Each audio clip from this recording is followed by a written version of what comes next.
আসসালামু আলাইকুম এভরিওয়ান, সবাই কেমন আছেন? আশা করি সবাই খুব ভালো আছেন। আজকে একটি ঝটপট মজাদার রেসিপি শেয়ার করব। আজকে রান্না করেছি টমেটো দিয়ে চিংড়ি মাছ ভুনা। এই টমেটো দিয়ে চিংড়ি মাছ ভুনা রান্না করা কিন্তু খুবই সহজ, আর খেতে কিন্তু অসম্ভব মজাদার হয়ে থাকে। কোনো রকম ঝামেলা ছাড়াই ঝটপট টমেটো দিয়ে চিংড়ি মাছ ভুনাটা কীভাবে রান্না করেছি, তো বেশি কথা না বেড়ে চলুন সেই মূল রেসিপিটি দেখে নেই।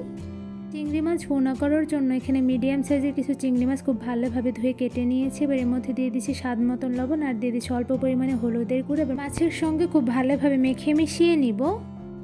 মাছের সঙ্গে মেখে মিশিয়ে নেওয়া হয়ে গিয়েছে। এবার মাছগুলো আমি ভেজে নিব। চিংড়ি মাছ ভাজার জন্য প্যানের মধ্যে দিয়ে দিচ্ছি রান্নার সয়াবিন তেল পরিমাণ অনুযায়ী। চুলার আঁচ মিডিয়াম টু লোতে রেখে তেলগুলো হালকা পরিমাণে গরম করে এর মধ্যে সবগুলো চিংড়ি মাছ একটা একটা করে দিয়ে দিব।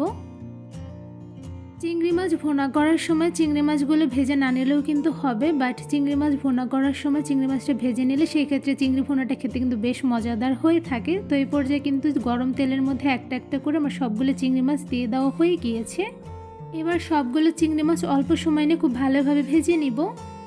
কিছুক্ষণ চিংড়ি মাছগুলো ভেজানোর পর দেখতেই পাচ্ছেন একটা সাইডে কিন্তু হালকা কালার চলে এসেছে। এই পর্যায়ে একটা চামচের সাহায্যে চিংড়ি মাছগুলো একটা একটা করে উল্টে নিচ্ছি।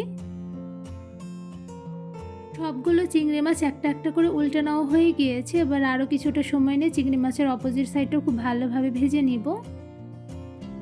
কিছুক্ষণ সময় নিয়ে চিংড়ি মাছগুলো খুব সুন্দর কালার করে ভেজে নিয়েছে। তো এরপর যে দেখতে পাচ্ছেন মাশাআল্লাহ দুটো সাইডে কিন্তু খুব সুন্দর কালার করে ভেজে নিয়েছি। এবারে চিংড়ি মাছগুলো একটা একটা করে সবগুলো একটি বাটিতে তুলে নিব। এবার প্যানের মধ্যে দিয়ে দিচ্ছি পরিমাণ অনুযায়ী পেঁয়াজ কুচি। এখানে আমি 1 কাপের মতন পেঁয়াজ কুচি দিয়ে দিয়েছি। এবার এর মধ্যে দিয়ে দিব অল্প পরিমাণে রান্নার সয়াবিন তেল। তো এখানে আমি অল্প পরিমাণ করে দিয়ে দিচ্ছি। এবার পেঁয়াজ কুচিগুলো খুব ভালোভাবে নেড়ে হালকা কালার করে ভেজে নিব। কিছুক্ষণ পেঁয়াজগুলো হালকা কালার করে ভেজে নিয়েছি। তো এই পর্যায়ের মধ্যে দিয়ে দিচ্ছি আদা বাটা। এখানে আমি 1 চা চামচ পরিমাণ আদা বাটা দিয়ে দিচ্ছি। সাথে দিয়ে দিচ্ছি রসুন বাটা 1 চা চামচ, দিয়ে দিচ্ছি লাল মরিচের গুঁড়ো 1 চা চামচ পরিমাণ, দিয়ে দিচ্ছি জিরা গুঁড়া 1 চা চামচ, সাথে দিয়ে দিচ্ছি অল্প পরিমাণে হলুদের গুঁড়া, সাথে দিয়ে দিচ্ছি স্বাদ মতন লবণ। এবার পেঁয়াজের সঙ্গে সবগুলো মশলা খুব ভালোভাবে নেড়ে মিশিয়ে নিব। এবার মশলার মধ্যে দিয়ে দিচ্ছি অল্প পরিমাণে পানি। এবার খুব ভালোভাবে নেড়ে মিশিয়ে নিব। এবার এই মশলার মধ্যে দিয়ে দিচ্ছি পেঁয়াজ বাটা। এখানে আমি 1 টেবিল চামচ পরিমাণ পেঁয়াজ বাটা দিয়ে দিচ্ছি। এবার খুব ভালোভাবে নেড়ে মিশিয়ে নিব। সবগুলো মশলা কিছুক্ষণ নেড়ে খুব ভালোভাবে কষিয়ে নিয়েছি। এবার এর মধ্যে দিয়ে দিচ্ছি টমেটো। এখানে আমি 2টো টমেটো ফালি করে কেটে দিয়ে দিয়েছি। এবার খুব ভালোভাবে মশলার সঙ্গে টমেটোগুলো নেড়ে মিশিয়ে নিব। মশলার সঙ্গে টমেটোগুলো খুব ভালোভাবে নেড়ে মিশিয়ে নিয়েছি। এবার এর মধ্যে দিয়ে দিচ্ছি পরিমাণ অনুযায়ী পানি। এতে করে কিন্তু টমেটোগুলো খুব ভালোভাবে সেদ্ধ হয়ে যাবে, সাথে টমেটোগুলো গলে যাবে। তো এরপর যে আমি খুব ভালোভাবে নেড়ে নিয়েছি। এবার একটি ঢাকনা দিয়ে ঢেকে 10 মিনিট রান্না করে নিব। কিছুক্ষণ সময় নিয়ে টমেটোগুলো খুব ভালোভাবে রান্না করে নিয়েছি। তো এরপর যে খুব ভালোভাবে নেড়ে নিচ্ছি। এই তো খুব ভালোভাবে নেড়ে নেওয়া হয়ে গিয়েছে। এবার এর মধ্যে দিয়ে দিচ্ছি পরিমাণ অনুযায়ী পানি। তো এখানে আমি প্রায় 1 কাপের থেকে বেশি পরিমাণে পানি দিয়ে দিয়েছি। এবার খুব ভালোভাবে নেড়ে নিব।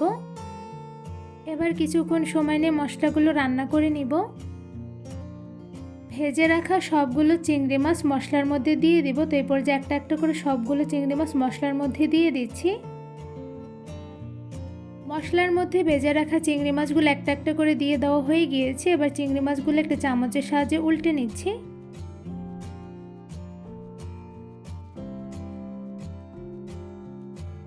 সবগুলো চিংড়ি মাছ চামচের সাহায্যে একটা একটা করে উল্টে নিয়েছি। এবার এর মধ্যে দিয়ে দিচ্ছি ফালি করা কাঁচামরিচ। এখানে আমি ঝাল অনুযায়ী কাঁচামরিচ দিয়ে দিয়েছি। সাথে দিয়ে দিচ্ছি ধনিয়া পাতা কুচি। এখানে আমি অল্প পরিমাণে ধনিয়া পাতা কুচি দিয়ে দিচ্ছি। এবার খুব ভালোভাবে নেড়ে মিশিয়ে নিব।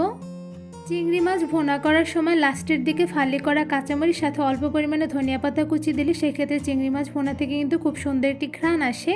তো এই পর্যায়ে চিংড়ি মাছ ভুনাগুলো আর কিছুক্ষণ জাল করে রান্না করে নিব। অল্প কিছুক্ষণ সময় নিয়ে চিংড়ি মাছ ভুনাগুলো রান্না করে নিচ্ছি। তো এই পর্যায়ে দেখতে পাচ্ছেন মাশাআল্লাহ খুব সুন্দরভাবে কিন্তু চিংড়ি মাছ ভুনাগুলো রান্না হয়ে গিয়েছে। এই পর্যায়ে চিংড়ি মাছ ভুনাগুলো আমি একটু বলে বেড়ে নিব।